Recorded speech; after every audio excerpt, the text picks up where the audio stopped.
আসসালামু আলাইকুম। শুভ সকাল। সকাল সকাল দেখেন আমি কাঁঠালের এঁচড় আর চিংড়ি মাছ রান্না করতে চলে আসলাম। এই কাঁঠালের এঁচড়গুলো বোনের বাড়ি থেকে নিয়ে এসেছি। বোন কেটে বেছে দিছে, আমি ফ্রিজে রাখছি। আজকে সকালে বের করে রান্না করব। তা ভাই বোনেরা, এই যে আমি এখন চুলায় হাঁড়ি বসাই দিছি, তাতে পেঁয়াজ তেল দিয়ে দিছি। এখন আমি এই যে পেঁয়াজগুলো একটু ভেজে নেবো। বোনের বাসায় বেড়াতে গেছিলাম ভাই বোনেরা, ওখান থেকে বোন গাছের থেকে কাঁঠাল পেড়ে, ওর গাছের কাঁঠাল পেড়ে বাইছে একেবারে বেছে কুটে নিয়ে এসছি, একেবারে এনে ফ্রিজে রেখে দিছি। কালকে সন্ধ্যাবেলা, আজকে সকালে এখন রান্না করতেছি। কাঁঠালের এঁচড় কেউ খান কিনা কমেন্টে জানাবেন। আমাদের কাঁঠালের এঁচড় মানে কাঁচা কাঁঠাল রান্না করে খেতে খুব ভালো লাগে। আমরা চিংড়ি মাছ দিয়ে রান্না করে খাই, খুব মজা লাগে আমাদের কাছে।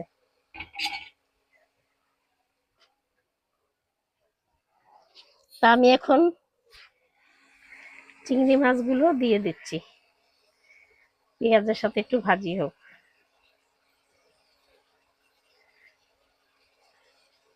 ভাই বোনেরা, আপনারা কেমন আছেন? সবাই নিশ্চয়ই ভালো আছেন। আলহামদুলিল্লাহ, আমিও ভালো আছি।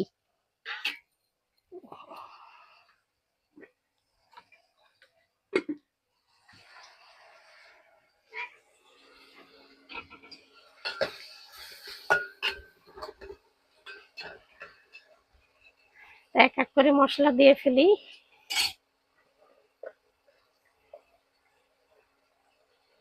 দিয়ে দিলাম প্রথমে হলুদের গুঁড়া,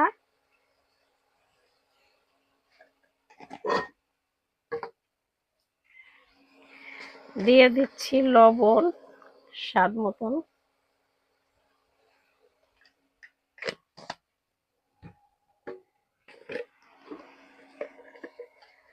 আর দিয়ে দিলাম মরিচের গুঁড়া।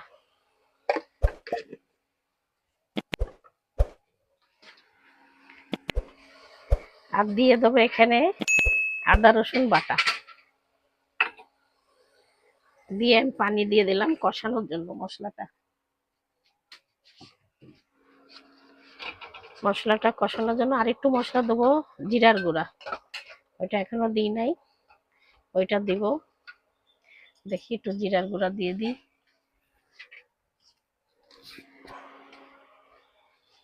দিয়ে দিচ্ছি জিরার গুঁড়া।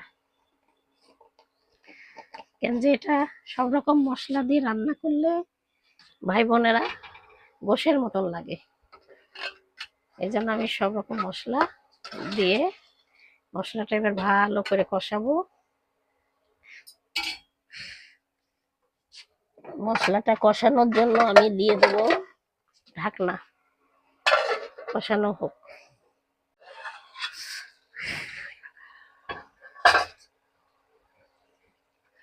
ভাই বোনেরা, এই যে কাঁঠাল বেছে কুটে ধোয়া হয়ে গেছে।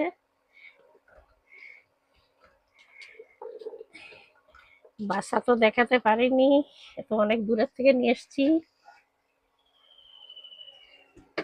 সেই ফুলতলা নদীর ওই পার, ওইখানে গেছিলাম। ফুলতলা নদীর ওই পার, ওদের বাসার থেকেই বাসা।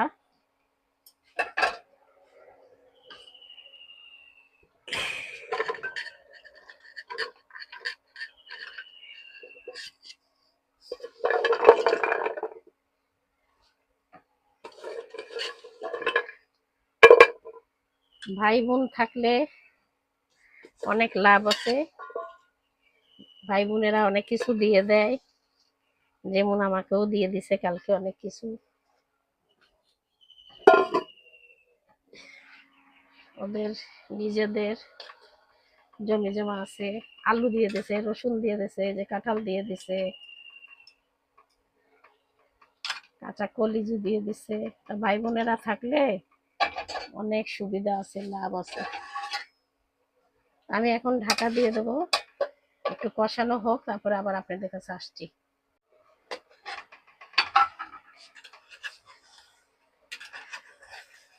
তা আমার কাঁঠালে এঁচোড়টা কষানো হয়ে গেল। এই যে কষাইতেছি ভালো করে। এখন আমি ঝোলের পানি দিয়ে দেবো। পানি নিয়ে আসি, দিয়ে দিচ্ছি ঝোলের পানি।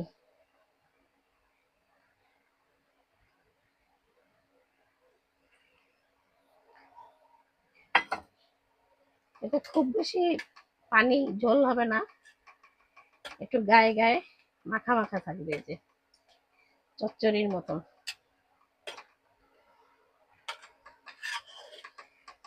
আমি এখন আবার ঢাকা দিয়ে দেব, হতে থাক, আবার পরে আপনাদের কাছে আসছি।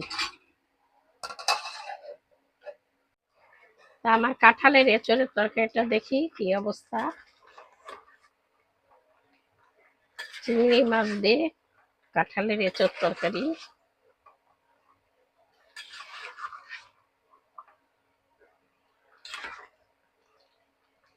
আমার কাঁঠাল তরকারিটা হয়ে গেছে, দেখি একটু বলছে না, হ্যাঁ গলে গেছে।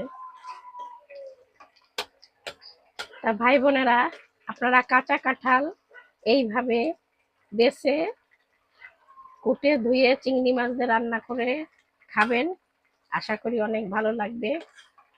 আর আমার তরকারিটা হয়ে গেছে, আমি এখন শেষ করে দেব।